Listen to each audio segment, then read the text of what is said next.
un nuevo encuentro, una nueva oportunidad de compartir una visión con un propósito concreto de fortalecer familias y generar desarrollo de empresas.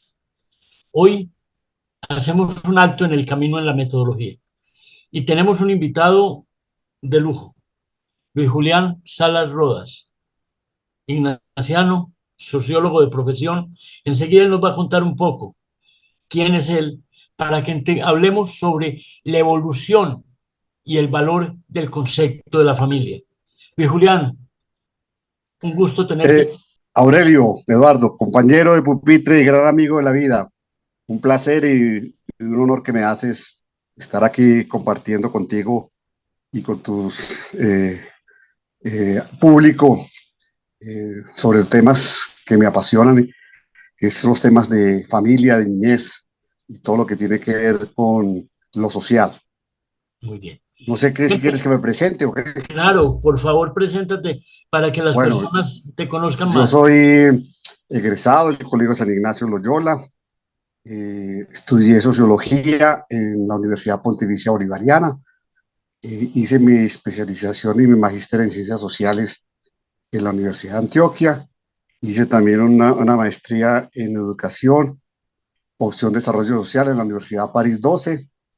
Y mi vida profesional transcurrió fundamentalmente en el mundo de las ONGs, donde fui director ejecutivo de la Fundación Bien Humano, una ONG con 90 años de existencia. He sido también profesor universitario, investigador social, soy bloguero y tuitero, pero tuitero no encarnizado. Y pues estoy felizmente pensionado, más no jubilado, porque pues cuando uno se ha dedicado toda la vida a lo social, a la ayuda a los demás, al estar con las comunidades, pues uno no se jubila. Y entonces esta es mi nueva etapa de la vida. Aurelio. Luis Julián, nuevamente muchas gracias. Quiero que partamos de un concepto que me parece muy importante que clarifiquemos. Escuchábamos durante años que la familia era el núcleo fundamental de la sociedad. Yo quiero que analicemos eso, cómo lo vemos hoy y cómo ha evolucionado y cómo se ha transformado el concepto de familia. Bueno, hay, hay una rama de la ciencia que se llama las ciencias de la familia, ¿cierto?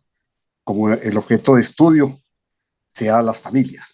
Mm, Realmente es muy difícil que uno creyera algo que nos es común y cercano, porque tenemos la evidencia, definir qué es una familia.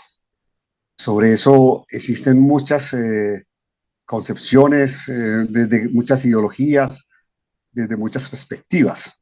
Y una de ellas es acudir a la metáfora. Cuando se dice que la familia es el núcleo de la sociedad, pues se está refiriendo a una metáfora de la biología. Y eso tiene sus más y sus menos, porque las metáforas son un recurso literario, la poesía, la literatura, pero cuando estamos hablando de una realidad, pues no es tan cierto, ¿cierto? Porque, bueno, nunca vemos dónde es eso del núcleo, cuál es el núcleo de la familia. Lo que se quiere decir es la importancia de la familia en una sociedad. Y si decimos que es un núcleo, pues eso tiene sus variantes, porque entonces si la familia es el núcleo de la sociedad, entonces si la familia no funciona, la familia es problemática, la familia es disfuncional, quiere decir entonces que la sociedad es disfuncional. O sea, en esa definición se le da a la familia un papel predeterminante, muy determinante en la vida de la sociedad y la familia. O sea que la familia sería la causante de todos los males de la sociedad o también la familia la que posibilita todos los beneficios de la sociedad. Pero sí podemos hablar acerca de las funciones de la familia, o sea, ¿por qué la familia es importante, Aurelio? La familia es importante independiente de la forma de conformación, ¿cierto? Si es extensa, nuclear, biparental, de los míos y los tuyos y los nuestros. Lo importante no es la composición, sino las funciones que ella cumple. Por ejemplo, la función protectora. La familia es protectora, digamos, también de sus integrantes. Y lo es también como considerada como la primera agencia de formación del ser humano. O sea, no digamos que es la única, pues si puede ser la más importante o no, pero que es en la familia donde se dan los principios de los valores, de la formación, de la crianza, de la educación, de los cuidados. Eso es incontestable, ¿cierto? O sea, cuando no está la familia como primera agencia de formación para los individuos, pues ahí es donde viene la institucionalización, el abandono, eh, los problemas reales para los individuos.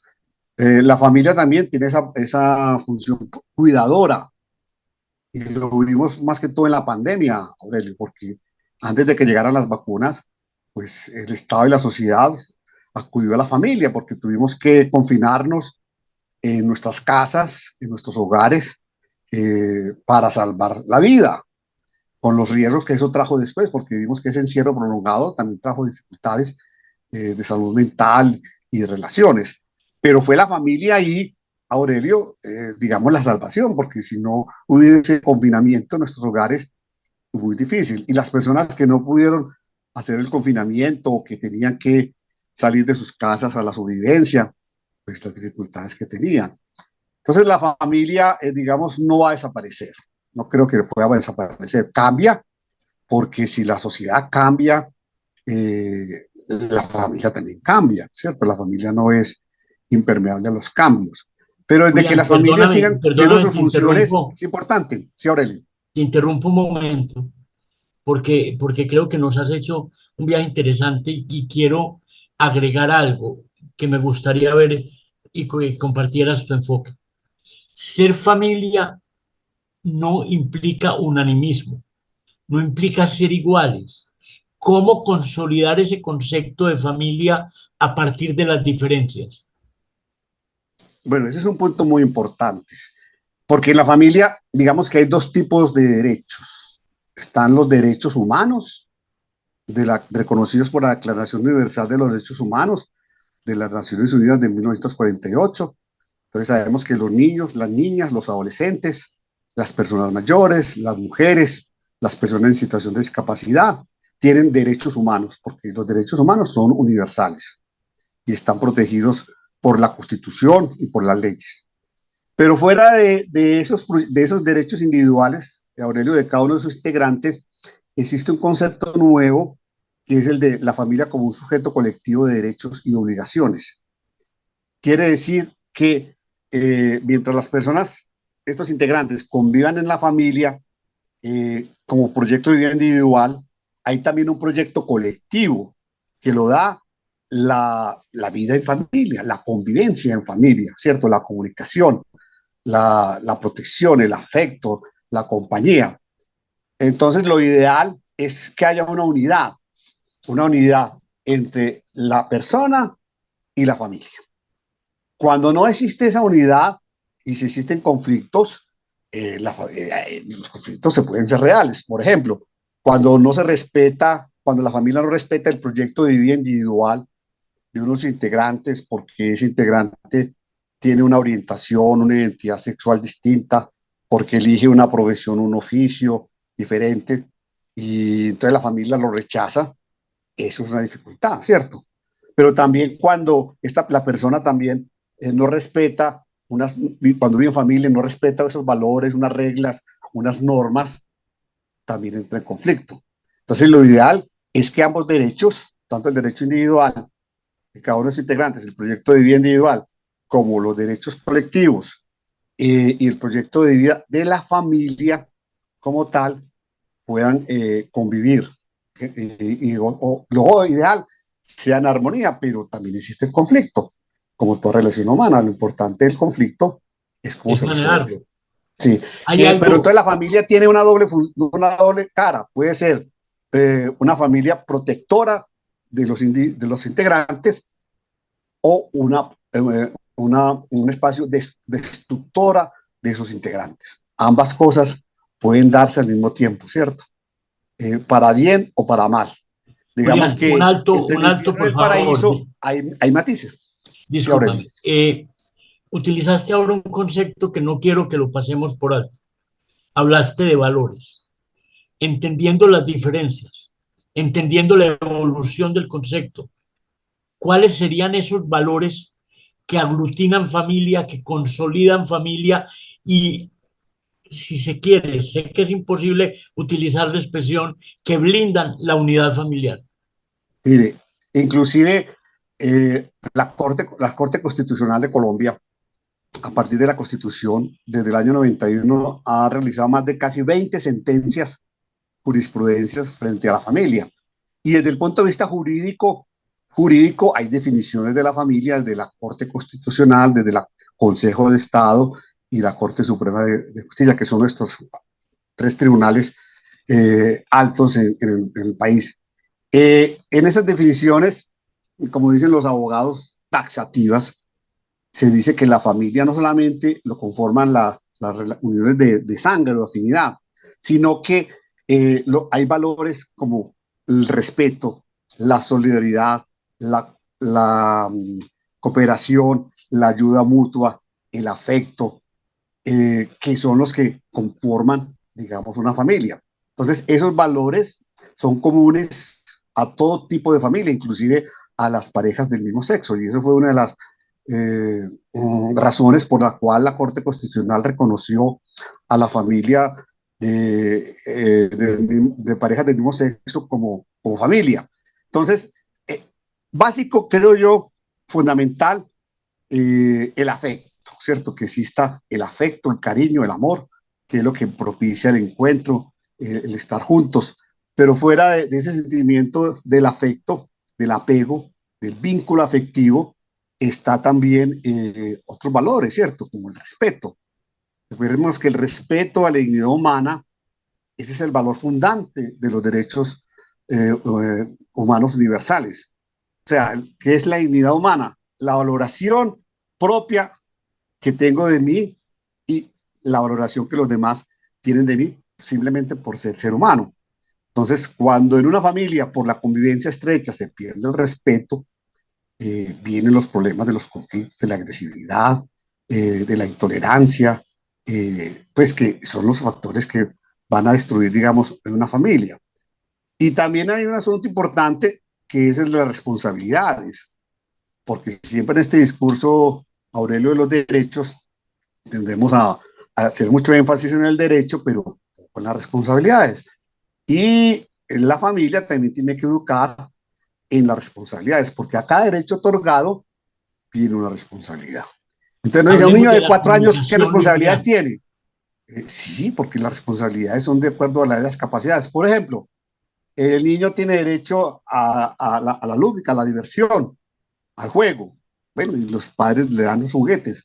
Pero entonces la mamá puede decirle al niño que una vez que está jugando, recoja los juguetes de su habitación y los deposita, digamos, en una cajona, exactamente, mínimo. Así es que empieza, ¿cierto? O sea, de que cada derecho tiene a su vez una responsabilidad, que es asumir, pues, asumir las consecuencias de los actos. Entonces, eso también es muy importante para la vida en familia, el que los integrantes también asuman, de acuerdo al género, la edad, las capacidades, su curso de vida, qué responsabilidades individuales tiene que él aportar para la vida en familia, Aurelio. Julián, hablemos de la comunicación. Cuando te hablaba de los valores, en este espacio hemos centrado especial atención en el tema de la comunicación.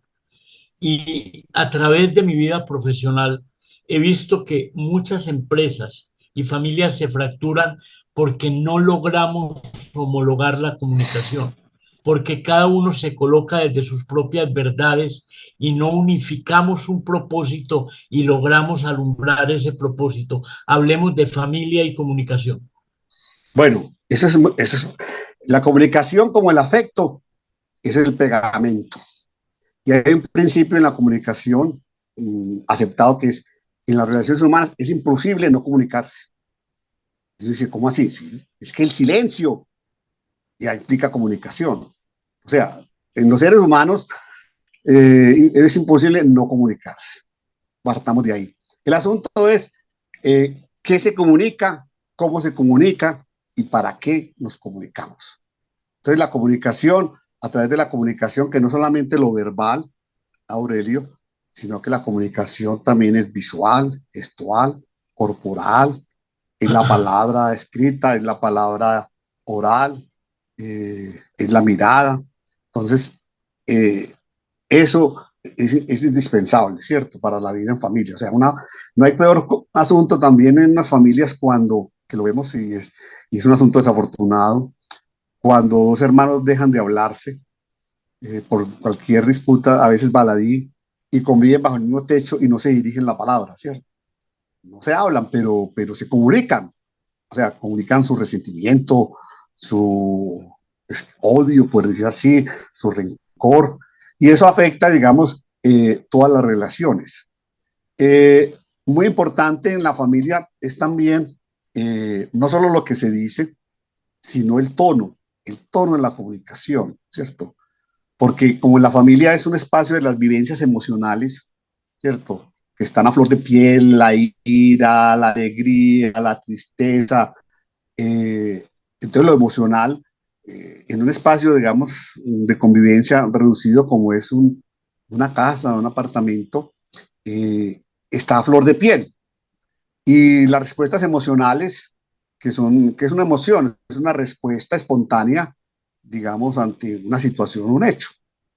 Y cuando no hay un control, lo que llama la filósofa española, catalana, mejor, Victoria Camps, el gobierno de las emociones. O sea, la familia tiene que aprender y enseñar a sus integrantes el gobierno de las emociones, porque las emociones, digamos, descontroladas, reactivas, en una familia pueden hacer un gran daño en la comunicación. Y mira, y hay una diferencia que los familiólogos hacemos, Aurelio, entre lo que es una relación y lo que es un vínculo. La gente que para los familiólogos es una diferencia fundamental. Si me permites, trato de explicarla. Es decir, cuando uno está trabaja en una oficina y tiene compañeros de trabajo, obviamente el trabajar en una oficina implica la relación. O sea, yo tengo que comunicarme con el que está a mi lado, con el jefe, con el subordinado, y relación es ese contacto que el compartir un espacio y una labor laboral me implica. Pero ¿qué sucede? Que cuando yo me retiro de la empresa, renuncio o me despiden, cesa la relación. ¿Sí? Pues ya no tengo ya, una vez liquidado, no tengo por qué volver a la oficina ni saber de la vida de mis compañeros. Entonces, la relación cesa. En cambio, en la familia constituimos son vínculos. Los vínculos son,